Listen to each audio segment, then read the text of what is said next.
al desarrollo de esta lección, les pido que presten atención porque este es un tema muy importante, ¿verdad? Porque entender quién es poseedor por los efectos jurídicos que conlleva la posesión y las acciones pertinentes. Bueno.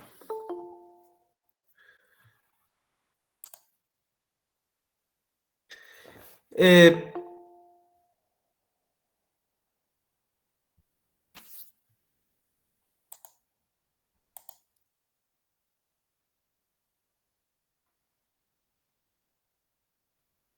bueno, retomando un poco.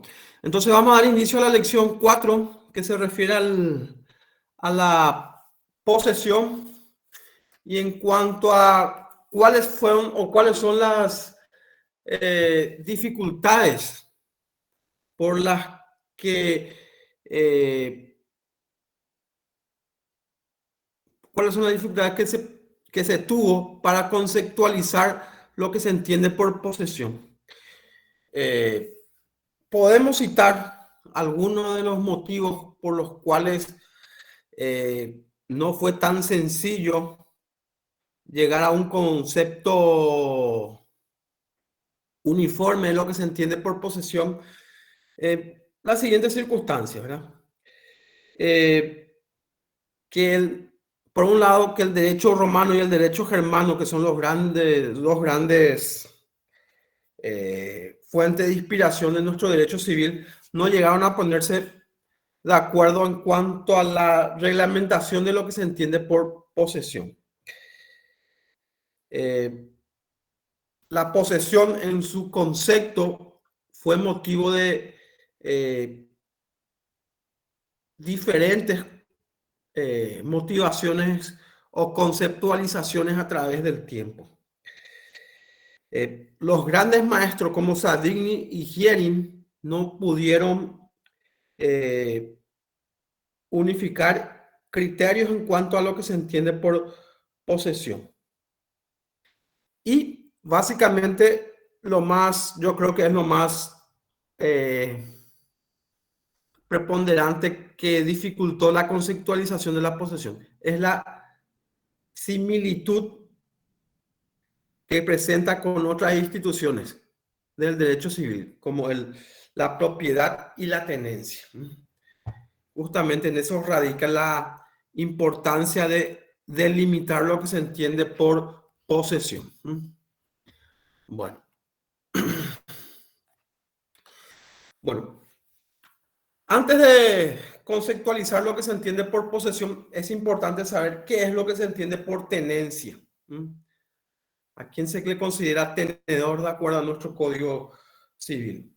Bueno, podemos definir la tenencia o tenedor a la persona que tiene efectivamente una cosa, pero reconocen otra, la propiedad.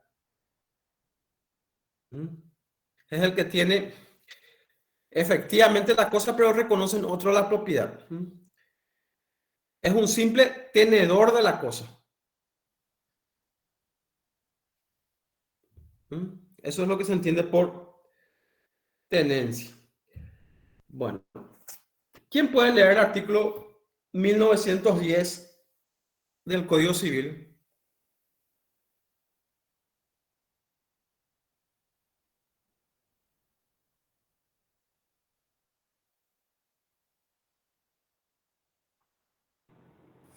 Te leo, profe. Dale. ¿Me escuchan todos, verdad? Sí, profe. Sí, bueno, profe, Sí, pensé doctor. que hubo un... No importa. Sí. Vanessa, te escuchamos. Sí, artículo 1910. No será considerado poseedor el que ejerciere en una casa o establecimiento industrial de otra persona, y para ella el poder físico sobre aquella, o estuviere sometido en virtud de relaciones de dependencia a cumplir instrucciones de la misma respecto de la cosa. Bueno, en este artículo 1910, entonces el Código consagra lo que acabamos de señalar, ¿verdad? tenedor es la persona que efectivamente tiene la cosa, pero reconoce en otro la titularidad. Bueno, eso es lo que se entiende por tenedor. Y ahora vamos a la posesión. De acuerdo a nuestro ordenamiento jurídico, ¿a quién se le considera poseedor? ¿Quién puede leer el artículo anterior, el 1909? Te leo, profe. Sí, adelante. Poseedor es quien tiene sobre una cosa el poder físico inherente al propietario o al titular de otro derecho real que lo confiera. Bueno, entonces en ese artículo 1909 está claramente determinado que se le considera poseedor al que tiene sobre la cosa el poder físico inherente al titular o a otro derecho real. Eso es lo que se entiende de acuerdo a nuestro Código Civil como poseedor. Bueno, durante el desarrollo de esta bolilla vamos a ir desgranando un poquito más el sentido de este artículo.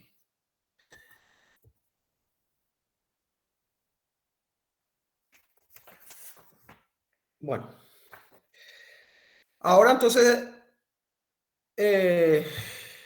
determinado lo que se entiende por tenedor y poseedor, vamos a ver cuáles entonces son las diferencias entre uno y otro.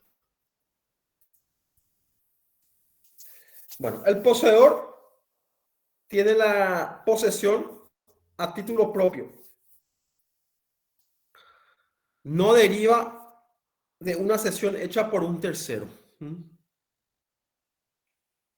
Y es por ello que el poseedor puede adquirir, por ejemplo, un inmueble por usucapión. El tenedor no tiene la cosa a título propio. ¿Por qué? Porque sus derechos están siempre o reglados por un contrato o reconociendo en otro la titularidad. Bueno, esa es la diferencia sustancial entre lo que se entiende por poseedor y tenedor. Entonces, el poseedor tiene la cosa a título propio y no está supeditado a la cesión de derechos de un tercero. En cambio, el tenedor no tiene a título propio, sino que está ejerciendo la tenencia a la cosa a nombre de otra persona o en virtud de un contrato. Bueno, no sé si se entendió bien esta distinción. Profe, entonces el tenedor se da perfectamente con personas que viven en alquiler. Sí, ese es un... No quiero entrar mucho en eso porque vamos a ver en las clases de posesión. Ah, bueno, perdón. Pero lo que sí les puedo decir es lo siguiente.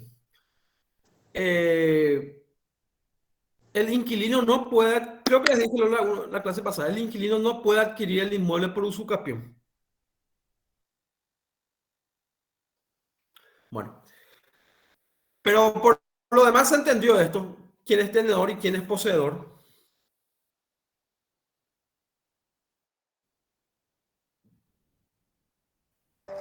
¿Puedo explicar de vuelta, profesor? ¿Qué no Pro- entendiste? Profe, yo no entendí lo que es el tenedor. El poseedor sí es una persona que tiene a su nombre una propiedad, un inmueble o algo, pero el tenedor lo que medio no comprendí muy bien. No. Vamos a aclarar una cuestión. Bueno, déjenme, vamos a cerrar. Tenemos posesión, tenedor y dominio. Bueno, el dominio, o mejor dicho, en el dominio la persona tiene la titularidad de la cosa. Es decir, puede ser un inmueble o un mueble registrable. Tiene la titularidad de la cosa. Bueno, Juan, creo que vos me hablaste que... ¿Puedes repetirme vos que no entendiste del... El tenedor, profesor. Sí, pero poseedor me dijiste algo, dijiste una cosa. Entendí, mal confundí con lo que me acabas de explicar, que es el dominio que tiene el inmueble a su nombre. Eso te dije, me Sí, equivoqué. sí, perfecto. Bueno.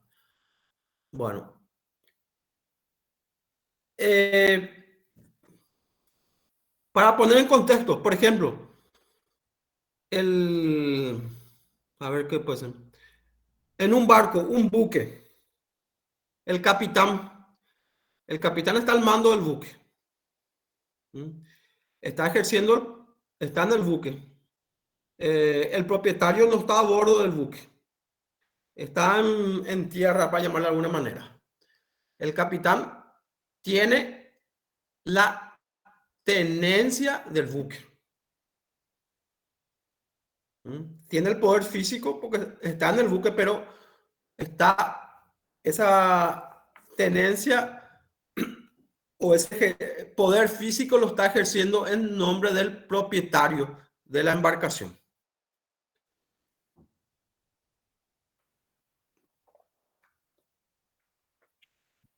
Bueno, no sé si con ese ejemplo está un poquito más claro el panorama. Sí, profesor. Sí, profe. Básicamente, ser un representante de la posesión del propietario. Sí, es la persona que reconoce en otro la titularidad o un capataz de estancia. El propietario generalmente no está en la estancia, está por acá, ¿verdad? En el Chaco. El capataz ejerce la tenencia del inmueble, pero reconociendo la titularidad en otra persona. Bueno, eso es lo que se entiende por tenedor. Bueno, ¿cuáles son las características de la posesión? Bueno, obviamente es la relación del hombre con las cosas. También esa relación es de dominación o poder, ¿verdad? Ya que el propio artículo del Código Civil habla del quien ejerce el poder físico sobre la cosa, ¿verdad? Es de dominación o de poder. Y acá viene lo más importante. Es una dominación de hecho, sin prejuzgar si existe titularidad, dominio u otro derecho real. Bueno, esas son las características del cual está revestido entonces la figura de la posesión.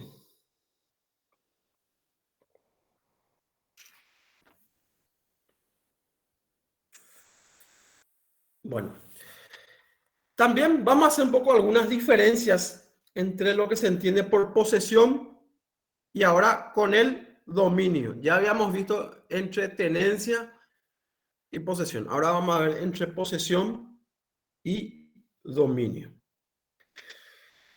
Bueno, primero digamos que la posesión es más antigua que la propiedad.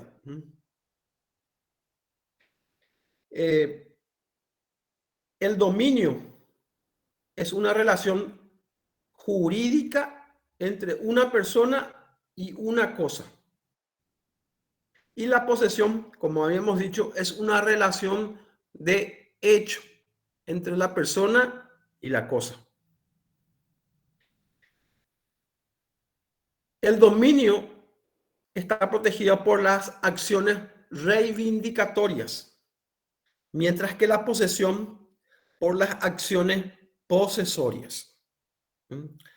Bueno, estas son las diferencias o distinciones entre las figuras del dominio y de la posesión. Repetimos, la posesión es más antigua que el dominio. El dominio es una relación de derecho entre la persona y la cosa, mientras que la posesión es una relación de hecho. Y que el dominio está protegido por las acciones reivindicatorias y la posesión por las acciones posesorias.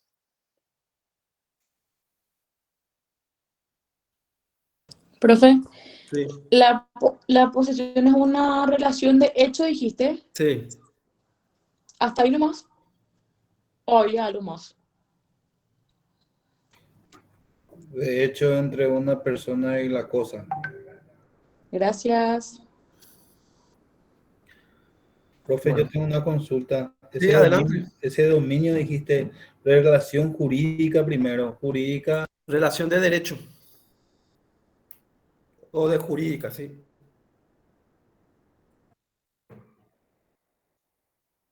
¿Cuál es tu consulta? solo eso que no anoté bien nomás, profe. Muchísimas Ah, gracias. dale, dale, perfecto. Dale, dale.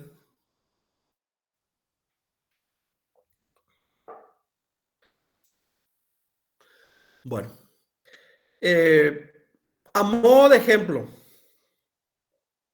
a modo de ejemplo, vamos a, todos los temas que estamos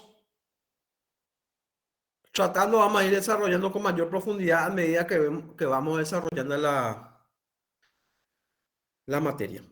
A modo de ejemplo, ¿verdad? Quiero hacerles notar desde el punto de vista práctico las diferencias. Por ejemplo, los juicios de desalojo. ¿Saben de qué se trata el desalojo, verdad? Pregunto a la clase. Sí, doctor. Sí, doctor. Sí. Bueno, ¿contra quién cabe el juicio de desalojo? Contra el propietario. Contra el tenedor. Contra el propietario, no sé quién dijo contra el propietario. El propietario es el que tiene sería la parte actora. El propietario es el que le desaloja a la persona que habita, ¿verdad, doctor? Bueno, Contra el tenedor. sí, alguien iba a hablar, parece.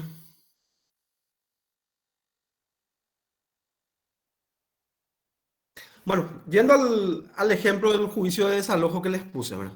Bueno, expresamente el Código Procesal Civil habla que el desalojo procede contra los ocupantes precarios, que a los efectos de lo que estamos estudiando son los simples tenedores.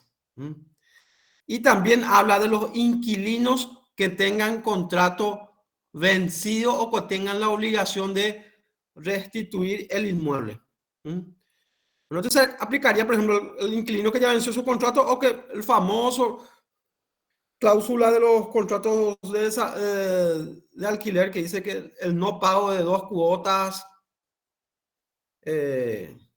faculta a entablar la demanda. Bueno, sería aplicable para esos casos. Bueno, pero ¿qué pasa si el juicio de desalojo es interpuesto contra una persona que tiene un contrato de alquiler por 5 años en el inmueble? ¿Procede o no la demanda? No procede. ¿Por qué no procedería? Por el contrato. Yo creo que sí, porque justamente por el contrato está estipulado que tiene que pagar. Sí. Sí. Les voy a cambiar el ejemplo, ¿verdad? Creo que a los efectos de lo que estamos analizando acá, el tema de los 5 años de contrato no es tan aplicable al ejemplo que quiero llegar. Bueno, vamos a sacar, el demandado no tiene contrato por 5 años, pero está viviendo hace 10 años en el inmueble. No tiene contrato, pero está hace 10 años en el inmueble. ¿Procede o no el juicio de desalojo? Sí, porque no es el titular. ¿Alguien más? 10 años dijiste, profe, ¿verdad? Sí. Ejemplo, puede ser Entonces no 5 procede. también. No, 5 yo creo que sí, pero 10 años creo que ya no, porque ya vivió 10 años la propiedad y creo que tiene derecho inclusive a pelear por la propiedad, si no me equivoco. ¿Y si detenta el No puedo, inmueble doctor. con ánimo de dueño? Bueno, ¿alguien más? Sí, profe. Sí, procede, profesor. Yo, Entablar el juicio procede. Que gane es otra cosa. No, pero no estamos analizando desde ese punto de vista. Sí, claro que sí, puede demandar que proceda ya a otra cosa. Bueno, si una persona invoca la calidad de poseedor en un juicio de desalojo sin tener contrato y está probado que es poseedor, la demanda de desalojo no procede.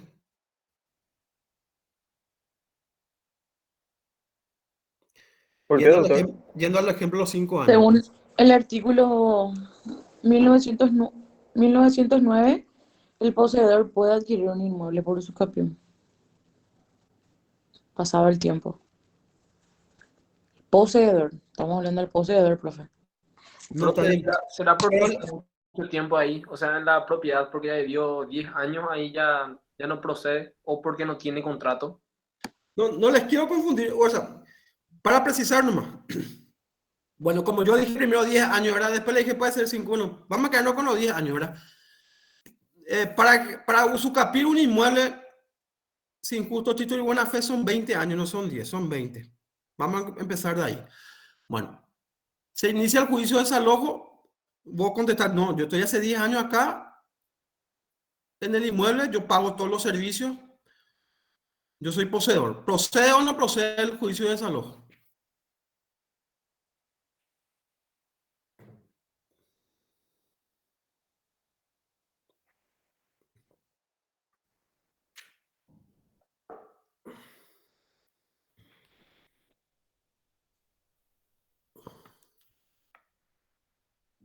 Che, está difícil, profe. Profesor, Yo no quiero que me den la respuesta correcta, ¿verdad? Porque profe, hay muchos abogados que tampoco saben la Profe, respuesta. Yo quiero que ustedes me Profe, digan para mí no procede, profe. por qué no procede. Porque no es. Porque dame una razón. Porque no importa que te equivoques, decime. ¿Por qué vos pensás que no?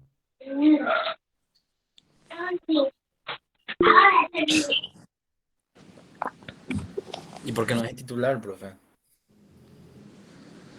Bueno, Fátima, parece que vos querías hablar. No, lo que comentaba hace rato que para mí no procede, dependiendo de la cantidad de tiempo, si hablamos de usucapión de los 20 años, si de repente el poseedor puede acreditar a primera vista que es o está en el inmueble con ánimo de dueño, yo creo que no. ¿Alguien más? yo creo que no procede tampoco, profe. Puede ser que me equivoque, pero esa es mi postura. Bueno, en el ejemplo Doctor. en el ejemplo que les acabo de señalar, el juicio de desalojo no procede. ¿Por qué no procede? Porque el demandado es poseedor. Es poseedor. Entonces el juicio de desalojo no procede contra el poseedor. Ahí nos vamos a la característica de la posesión. Es una relación de hecho. Bueno. Y bueno, ¿y qué pasa si el actor dice a la puta, perdí el desalojo? Bueno, voy a iniciar la acción reivindicatoria, la reivindicación de inmueble. ¿Eso va a proceder o no va a proceder? Yo Ahí. creo que sí, profe. Creo que sí va a proceder, profe. Si tiene el dominio, sí. Porque tienen los papeles y Bueno, en el ejemplo, la acción reivindicatoria sí va a correr, sí va a proceder, ¿verdad? ¿Por qué? Porque es el titular del dominio y la acción reivindicatoria, en la acción reivindicatoria se discute el mejor derecho de la propiedad. El mejor derecho sobre la propiedad. El reivindicante va a decir, yo soy el propietario del inmueble, y el demandado que va a decir, no, pues yo estoy hace 10 años. Está bien, estás hace 10 años, pero para usucapir necesitas 20, no 10. Entonces procede a hacerse lugar a la demanda. Y como ven, el dominio, la acción reivindicatoria se discute ya, no es la posesión la cosa, el Estado, sino el mejor derecho sobre el inmueble. Bueno, esa es la diferencia entre posesión y el dominio, ¿verdad? Traté de ponerle este ejemplo para que pueda ser un poquito más palpable o gráfico para ustedes, ¿verdad? Para que les sea un poquito más entendible. No sé si conseguí que puedan entender con mayor precisión estas dos figuras, la de la posesión y la del dominio.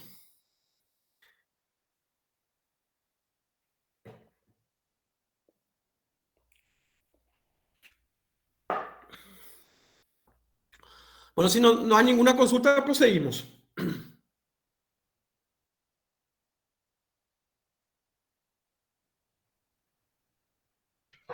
Profesor, te hago una Sí. consulta al Sí. respecto también, si por ahí aplica, con respecto a, por ejemplo, las personas que tienen vehículos a su propiedad, pero por ejemplo le dan a alguien más, sin tener un contrato de alquiler, por decirlo de una manera, sino que una autorización nomás para que maneje el vehículo. Sí. Y bueno, en ese caso, o sea, que si aplican más para lo que sería posesión y tenedor. No. ¿Tiene una autorización? ¿El Así titular mismo, le da una autorización? exactamente, el titular le da una autorización para conducir. Bueno, el titular del dominio va a seguir siendo el dueño. No hay variación ahí. Y la persona beneficiada con la autorización va a ser poseedor. Pero por una sesión realizada por el titular. Se aplicaría el mismo caso que el contrato de alquiler, ¿verdad? Por más que vos sos propietario y das en alquiler el inmueble, no dejas de ser poseedor, sos poseedor mediato y tu inquilino es el poseedor inmediato. ¿Mm? No va a Entendido, ser profe, gracias. no va a ser un simple tenedor el beneficiario de la autorización. Va a ser poseedor por una sesión hecha por el propietario.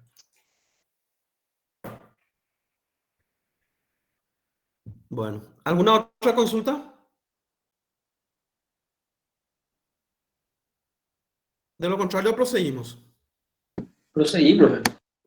Bueno, el programa nos pide también la posición de los dos grandes juristas, Savigny y de Hierin, sobre la posesión. ¿Qué decían estos juristas con respecto a la posesión? ¿Cuáles eran los requisitos para que haya posesión de acuerdo a estos dos grandes maestros del derecho?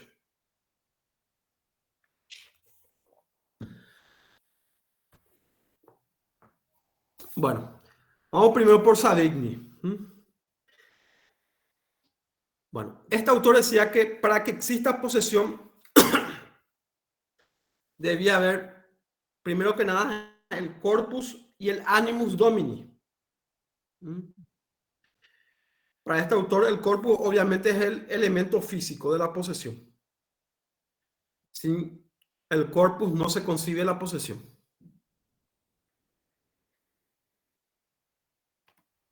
Pero seguía agregando este autor que no bastaba el simple corpus para que haya posesión. Para que una persona sea considerada como poseedora, era necesario que que posea con ánimo de dueño. Eso es lo que decía este autor. Y si la persona reconocía en otro la titularidad, era un simple detentador o tenedor. Eso es lo que decía Savigny. En resumen, lo que este autor decía era que el animus es lo que distingue al tenedor del poseedor. El otro elemento, que era el corpus, no permite distinguirlos. Bueno, eso es básicamente lo que decía Savigny con relación a la posesión. Los elementos necesarios para que exista posesión. Bueno, vamos a ver ahora la posición, perdón, de Hierin, que básicamente retrucó la teoría de Savigny. Bueno, este autor negó que el corpus esté caracterizado por la posibilidad material de disponer de la cosa. Él decía que el corpus no se limita a eso. Porque muchas veces, sostenía este autor, el poseedor,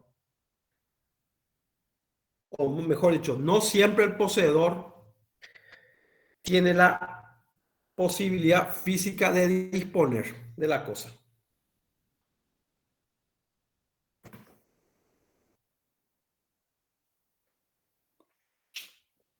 Bueno, y seguía diciendo este autor, retrucando lo que sostenía Savigny, que el animus domini es prácticamente imposible de precisar o de probar. ¿Por qué? Porque es un elemento subjetivo e intencional. No se podía entrar en la cabeza de una persona para saber cuál era su verdadera intención. Entonces, ¿qué fue lo que planteó Hering? Bueno, él planteó la cuestión sobre una base puramente objetiva, tratando de escapar de la posición subjetiva que fuera expuesta por Savigny. Bueno, para basar su conceptualización objetiva, este autor lo que señaló fue lo siguiente: habría que replantear lo que se entiende por corpus, que era el elemento material de la posesión. Bueno, este autor decía que no se trata de la simple aprehensión física de la cosa, ni la posibilidad de aprender la cosa, sino de comportarse respecto de la cosa como lo haría el propietario o aquellas personas que la ley le acuerda el derecho de posesión.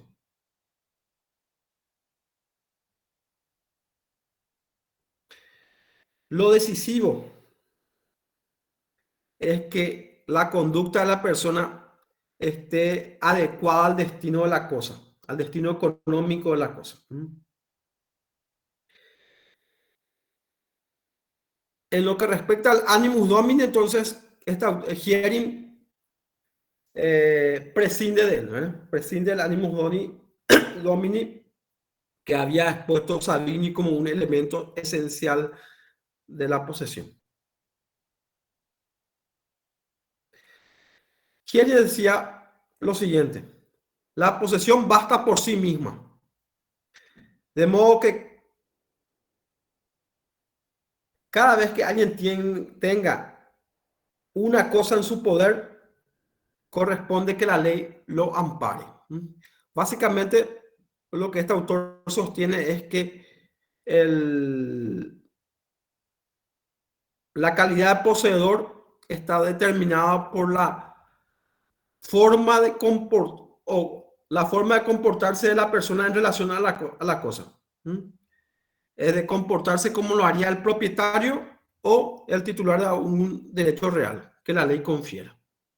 Bueno, eso es lo que sostenía este autor, Hering.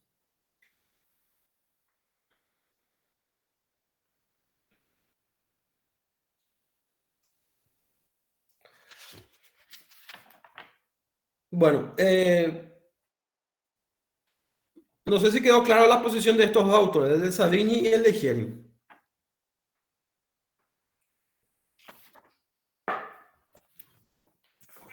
De mi parte, sí, profesor. Bueno, perfecto.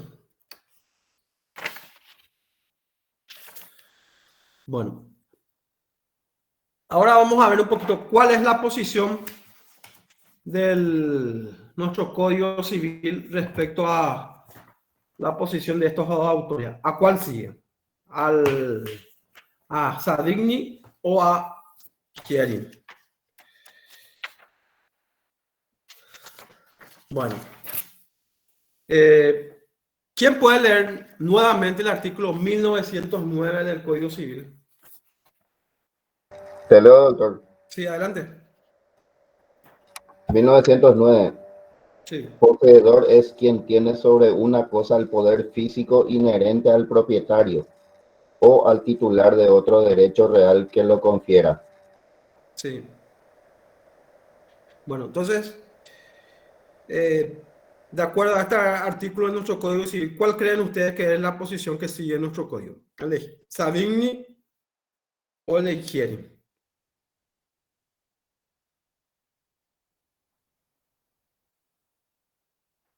La de Savigny, profesor, porque menciona el poder físico inherente al propietario o al titular de otro derecho real que lo confiera. Bueno, ¿alguien más?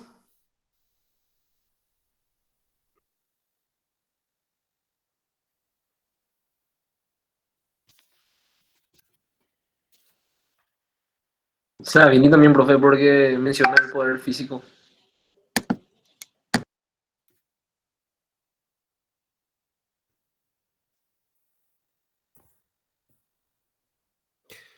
Bueno, a los que me dijeron Savigny, es cierto, el artículo dice poseedor es quien tiene sobre el poder físico.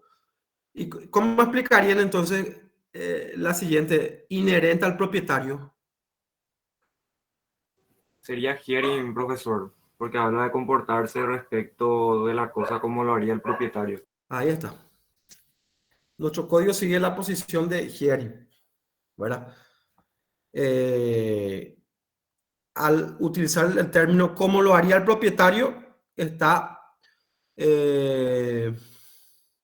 dando la posibilidad que se le pueda considerar poseedor a quien no es el titular del dominio. Y Savini decía que tenía que ser con ánimo de dominio, ¿verdad? Con ánimo o intención de dueño. Bueno, muy bien. ¿Podés volver a repetir, abogado? Creo que me dijiste, ¿verdad? Sí, profesor, Volver a repetir tu concepto. que habla de comportarse respecto de la cosa como lo haría el mismo propietario. Así mismo, tal cual. Entonces, no hay duda de que nuestro Código Civil actual sigue los lineamientos o posición de hearing. El anterior código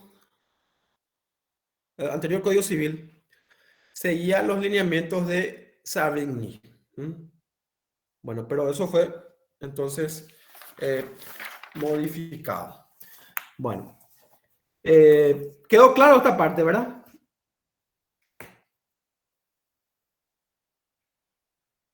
Sí, doctor. Bueno, si no hay alguna pregunta relativa a esta bolilla, entonces pasamos a la lección siguiente, que es la lección quinta.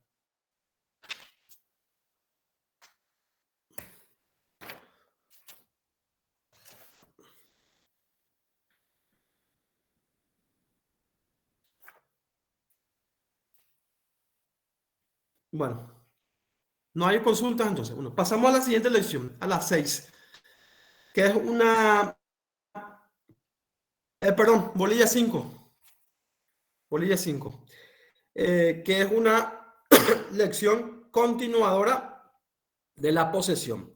Bueno, en esta lección vamos a ver las distintas clases de posesión, bajo el título de división de la posesión. Bueno, primero que nada debemos de decir que la posesión puede ser ejercida tanto por personas físicas como también por personas jurídicas. Personas físicas como también por personas jurídicas. Bueno, en cuanto a la edad a partir del cual se puede empezar a poseer, bueno, el Código Civil expresamente no contempla o no señala una edad en particular, a partir del cual se puede empezar a poseer.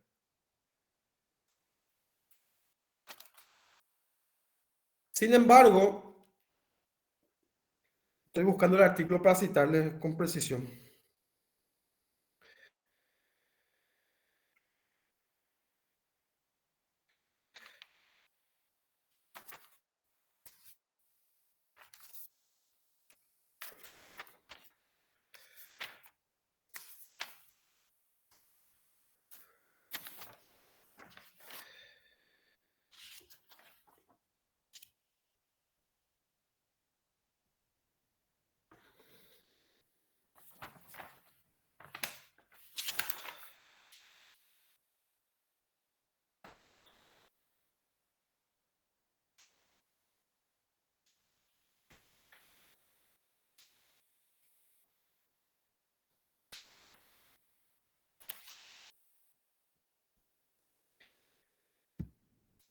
Bueno, no estoy encontrando el artículo, pero es a partir, como les había señalado expresamente, el código nos dice se puede empezar a poseer a partir de tal edad, ¿verdad?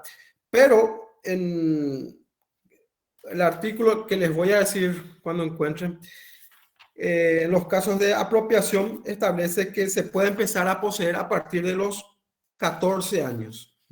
Artículo 4 puede ser, profesor. ¿Qué artículo? Si me repetí otra. Artículo 4 puede ser. 4. 4 me dijiste o escuché mal. Profe, el artículo 1925 podría ser. 1925. Dice, se adquiere la posesión de una cosa cuando se obtenga el poder físico sobre ella. Pueden adquirir por aprehensión la posesión originaria quienes hubieran cumplido 14 años, como también Sí, ese es. toda persona capaz de discernimiento. Está bien, perfecto. El 1925, ahí está consagrado entonces de manera somera, no expresa, ¿verdad? Entonces que si se puede empezar a poseer a partir de los 14 años, para los casos de aprehensión, por lógica consecuencia también es aplicable a los demás casos de posesión. Entonces, ahí está la edad a partir del cual se puede empezar a poseer. Bueno, y las personas jurídicas también pueden ejercer la posesión a través de sus representantes. A través de sus representantes. Profe, ¿Sí? ¿qué artículo era? El 1925. Muchas gracias. Bueno.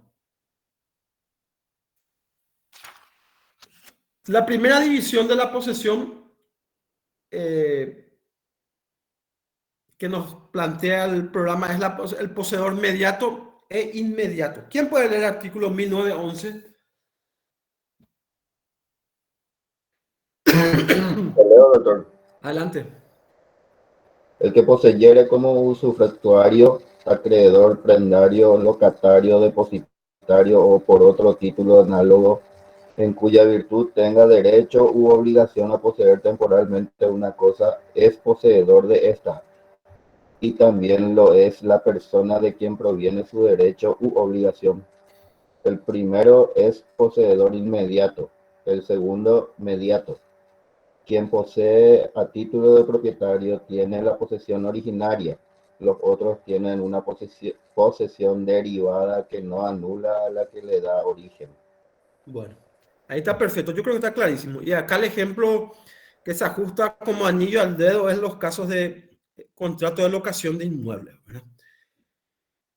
El inquilino es poseedor inmediato y el titular del inmueble es el poseedor mediato. Claramente, este artículo hace alusión a que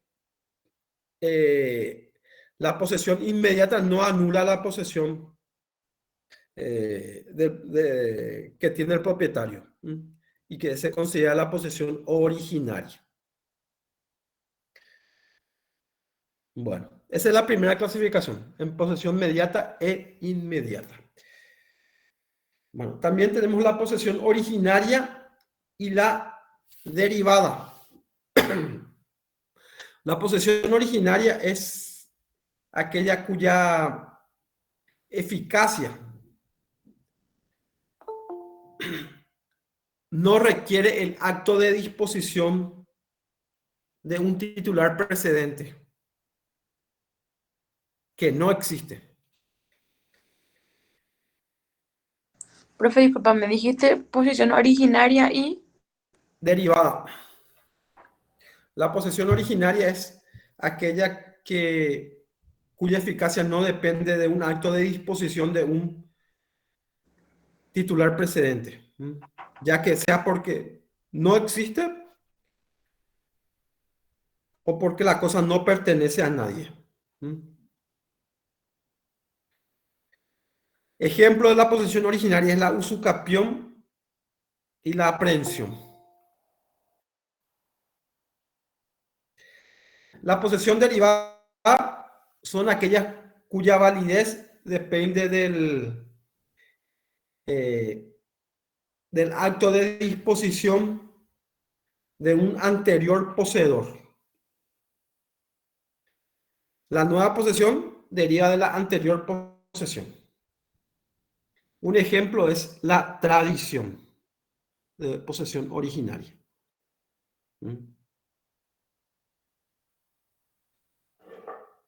Profe, posesión originaria podría ser un ejemplo así, vagamente hablando de un vehículo, alguien compra 0 kilómetros de la casa y después me vende a mí. Ese es el dueño de origen, ¿verdad? El que me vendió a mí, ¿verdad? No, pero ¿qué tiene que ver no estamos estudiando el dueño, la posesión estamos estudiando. La aprehensión, un ejemplo de aprehensión que es, o sea, un ejemplo de posesión originaria es la aprehensión. Un ejemplo, vos te vas a pescar en el río Paraguay y quitas un pescado. El pescado no le pertenecía a nadie, ¿verdad? Sí. Bueno. Derivadas son aquellos que dependen de la voluntad del anterior poseedor para que tenga validez.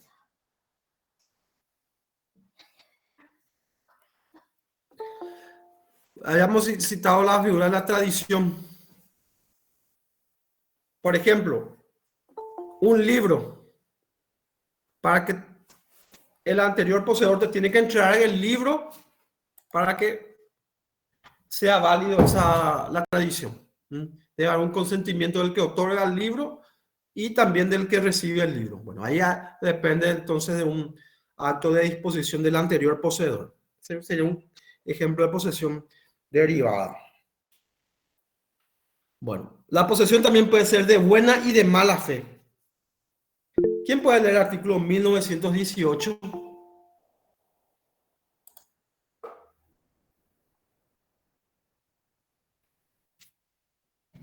¿Te leo, doctor? Adelante. El poseedor será de buena fe cuando el poder que ejerza naciere de un título y por error de hecho o de derecho estuviere persuadido de su legitimidad. El título putativo se equipará al existente cuando el poseedor tenga razones atendibles para juzgarlo tal o para extenderlo a la cosa poseída. El poseedor será de mala fe cuando conozca o deba conocer la ilegitimidad de su título. El siguiente puede leer el 1919. Sí, doctor. La buena fe se presume y basta que haya existido en el momento de la adquisición. La del sucesor universal se juzga por la de su autor, y la del sucesor particular por su convicción personal. Bueno, perfecto. Bueno, entonces, primero hay que hacer para hacer esta distinción de poseedor de... Bueno, vamos a hacer la conceptualización. Poseedor de buena fe, entonces, es la persona que ejerce la posesión en el convencimiento de que la misma está fundada en la legitimidad de su título. O que por un error de derecho esté persuadido de su legitimidad. Y el poseedor es de mala fe cuando conozca o deba conocer la ilegitimidad de su título o su posesión. Bueno, eso es la conceptualización de lo que se entiende poseedor de buena fe y de mala fe. No, creo que no hay mucho inconveniente en esto, ¿verdad? ¿O sí? ¿Alguna consulta? No, doctor. Bueno, perfecto. Y en cuanto a la presunción legal, el artículo siguiente hablaba que para el código, si es poseedor, se le considera de buena fe, salvo prueba en contrario. Si vos tenés algo en tu poder, se te considera que vos sos poseedor de buena fe. El que alegue que vos no sos poseedor de buena fe es que debe probar lo contrario. ¿Se entiende? ¿Puedes repetir, profesor, por favor? ¿Qué cosa querés que repita? La última parte no puedo escuchar bien. El poseedor de mala fe, profe, seguramente. No, la presunción legal es que el poseedor es de buena fe. Quien alegue que una persona es poseedor de mala fe es que tiene la carga de la prueba. Es el que debe probar que es poseedor de mala fe. ¿Mm? O dicho en otros términos, el que es poseedor no debe probar que es de buena fe. Basta con invocar su calidad de poseedor. El que niegue que sea de buena fe es el que debe probar esa calidad.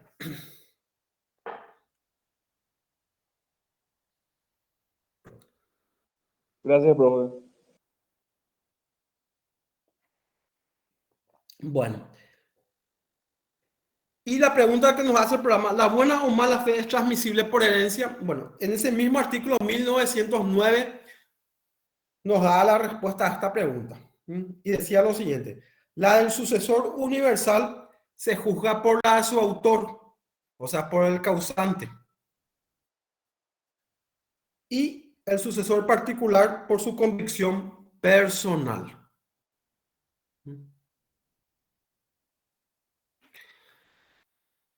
Bueno, ¿se entiende lo del sucesor universal y el particular o no?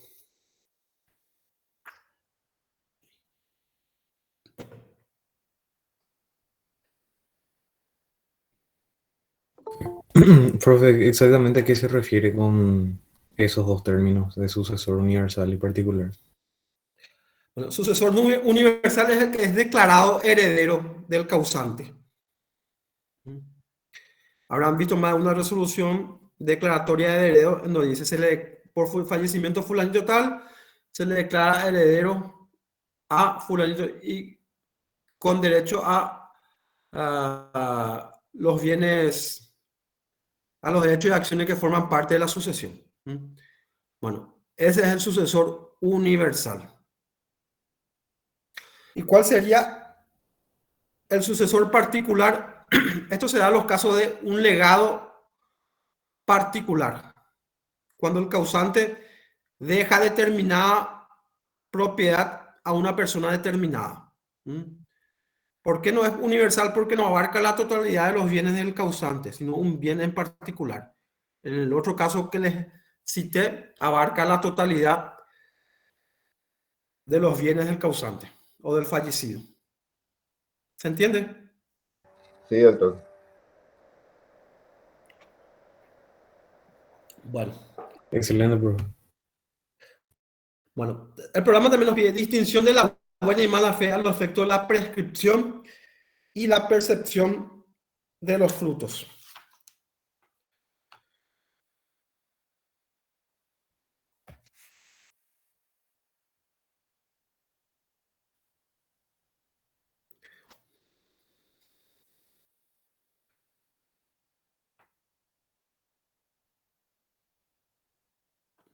Bueno, ¿quién puede leer el artículo 1922?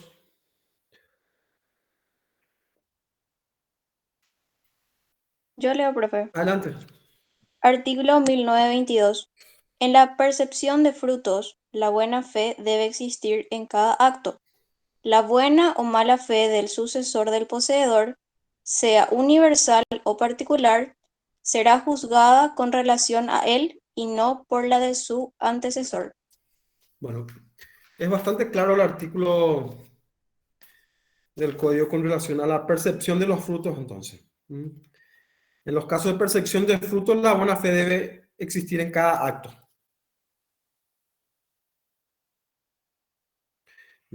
Y la buena o mala fe se juzga por el sucesor del poseedor, no por la posesión de su antecesor. Bueno, en los casos de, bueno, eso es la percepción de los frutos. Y en los casos de prescripción, perdón,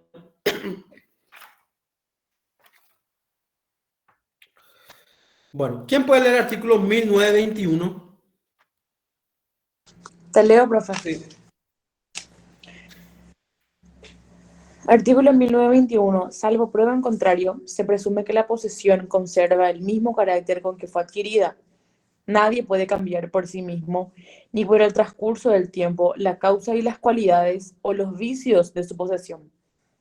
El que comenzó a poseer por sí y como un propietario de la cosa, continúa poseyendo como tal, mientras no se pruebe que ha comenzado a poseer el otro. El que ha comenzado a poseer por otro, se presume que continúa poseyendo por el mismo título, mientras no se pruebe lo contrario.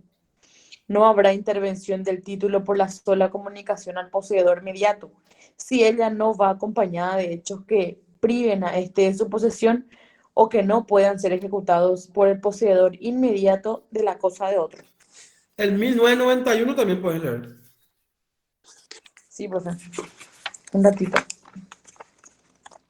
El 1991. Sí. Es el título que habla sobre la usucapión. Sí. Artículo 1991. El sucesor particular de buena fe puede unir su posesión a la de su autor, aunque éste sea de mala fe, y beneficiarse del plazo fijado para la usucapión. La causa, la naturaleza y los vicios de la posesión del autor no serán considerados en el adquiriente a los efectos de la prescripción.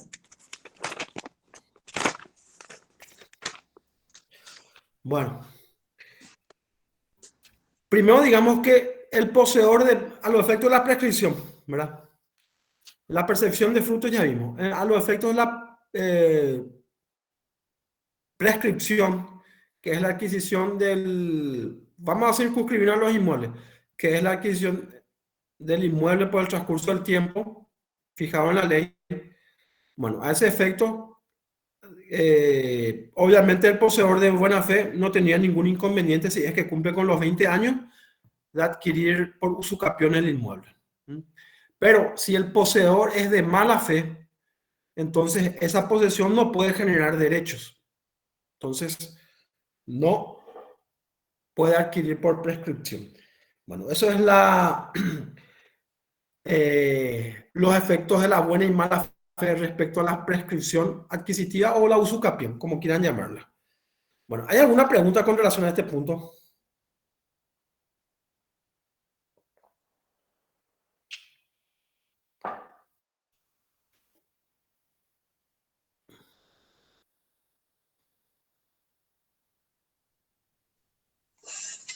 Buenas noches, profesor. Buenas noches. Yo quisiera hacer una consulta al respecto. Sí. Hace poco, cerca de mi casa, hubo un desalojo de una persona que vivió como 40 años por ahí en su casa y el vecino que está al lado Sí. prescribió su propiedad en vista que ellos no tenían título y desalojaron prácticamente la propiedad de esta gente y le dejaron en la calle. ¿Qué se hace en ese caso? ¿Cuál es el poder que tienen? Por eso llegaron a ese punto. Lo que pasa es que es muy difícil opinar sobre un caso judicial si es que no se tienen los antecedentes. Bueno, no sabemos, por ejemplo, vos sabés si fue por un juicio de reivindicación o de desalojo que se le echó. De desalojo según los vecinos. Bueno. O sea, el propietario. Bueno, no sabemos si contestó o no contestó el juicio de desalojo. Eso no sabemos. Es una cuestión procesal. Porque en los juicios de desalojo, el traslado de la demanda se corre bajo apercibimiento que si no se contesta, se le tiene por cierto lo que dice el actor. Por eso me es muy difícil opinar sobre ese caso, una causa, porque no conozco los detalles, ¿verdad? No sabemos. Vos tampoco sabés los detalles procesales del caso, ¿verdad? Ya hay muchos casos, no me va a sorprender, hay muchos casos de gente que no contesta la demanda, ¿verdad? Totalmente. No se deja estar, no ve. Y en el derecho, y cuando se inicia una acción, los plazos son perentorios e improrrogables. No contestas en el plazo, no contestas. No puedes venir después de que ya te venció el plazo pidiendo, no quiero contestar, no contestaste y no contestaste, ¿verdad? Son cuestiones procesales que en el ejemplo o la pregunta que me estás planteando me es imposible responder, ¿verdad? Porque no conozco con detalle. Habría que conocer a mayor profundidad el caso. Doctor, Sí, Excelente, profesor, gracias. doctor, ¿me escucha? sí, sí, te escucho, Aldo. ¿Puede ocurrir también que el ujier notificador, o sea, hay un ujier que se encarga de notificar al demandado?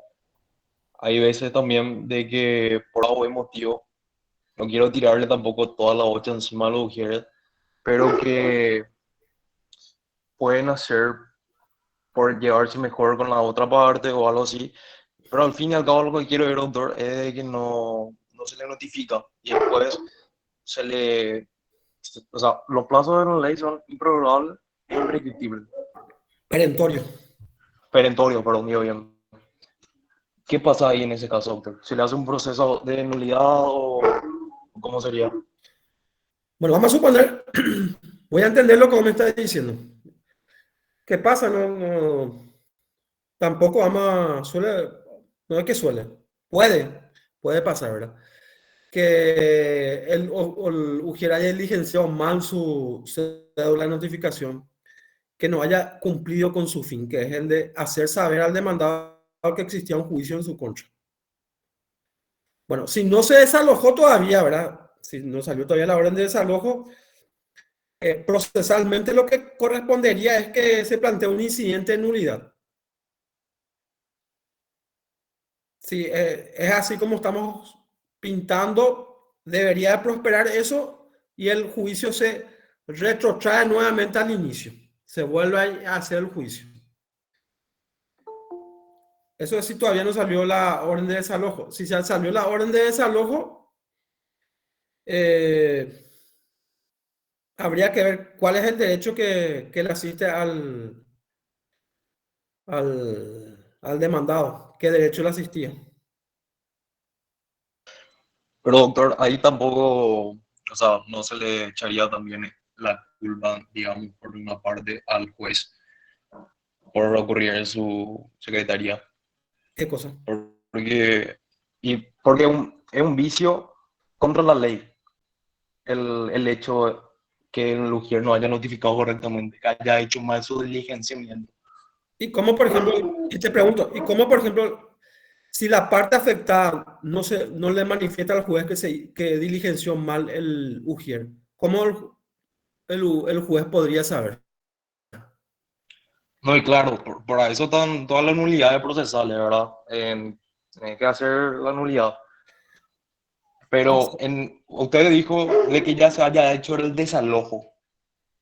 Sí. O sea, vos sos el dueño de o sea, vos sos el que está en la propiedad y volvés a tu trabajo y te están haciendo un desalojo de la nada.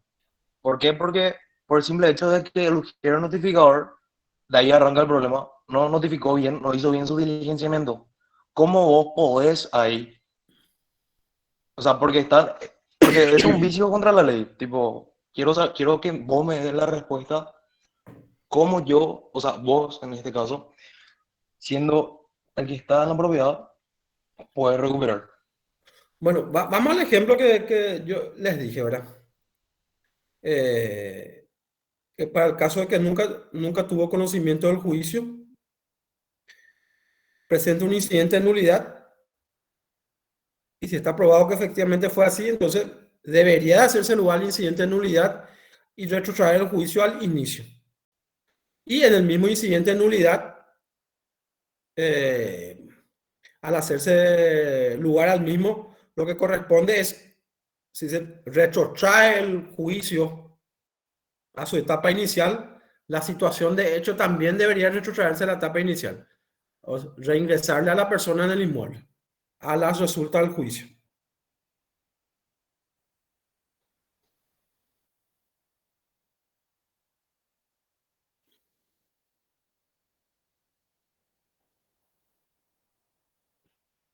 Hola.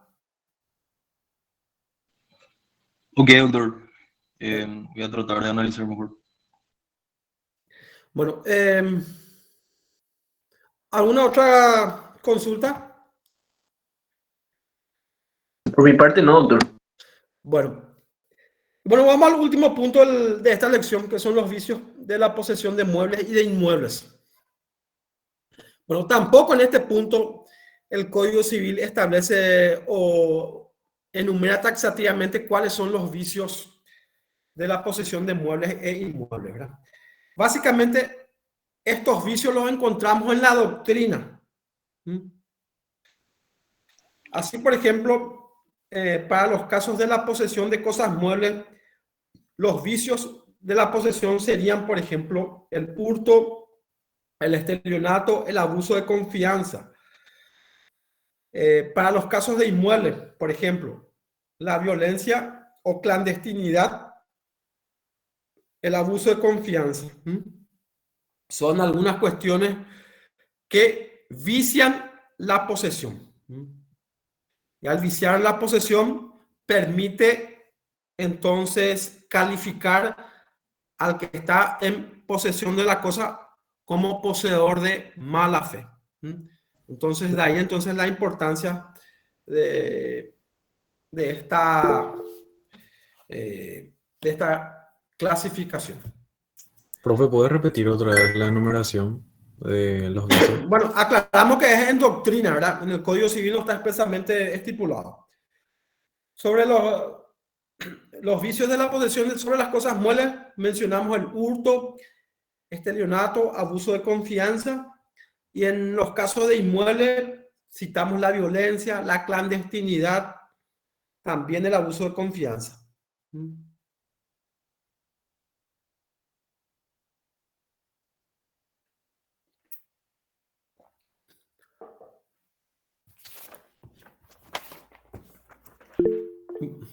Bueno, si alguien no tiene ninguna consulta, entonces por el día de hoy damos por concluido Profe, esta clase, ¿sí? la posesión no sería considerada también un vicio de la posesión. Perdón, la destrucción de la cosa no sería considerado un vicio de la posesión. Y yo te pregunto, ya no hay posesión. ¿Por qué no hay posesión si vos me estás diciendo que hay destrucción de la cosa? Ya no existe la cosa, ya no hay posesión. Es una forma de extinción de la posesión lo que vos me estás ejemplificando. No un vicio. Una forma de pérdida de la posesión. Se destruyó la cosa. Ok, profe. Eso me dará, gracias. Bueno. ¿Consultas? Ninguna. Ninguna, doctor, muchas gracias. Bueno, perfecto. Entonces nos volvemos a conectar el próximo miércoles. Perfecto. Gracias, doctor. Vale, hasta Gracias. luego. Gracias. Hasta luego. Muchas gracias. Muy buena la clase. Hasta luego.